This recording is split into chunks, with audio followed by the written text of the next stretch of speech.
Климаттың өзгеруі жаһандық мәселеге айналып жатқандығы барлығымызға аян.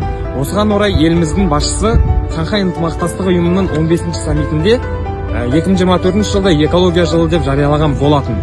Осыған орай Мәлкеждар Әубәкіров атындағы орта мектебінің 11-ші сынып оқушылары көгалдандыру мақсатында көшет отырғызып жатыр.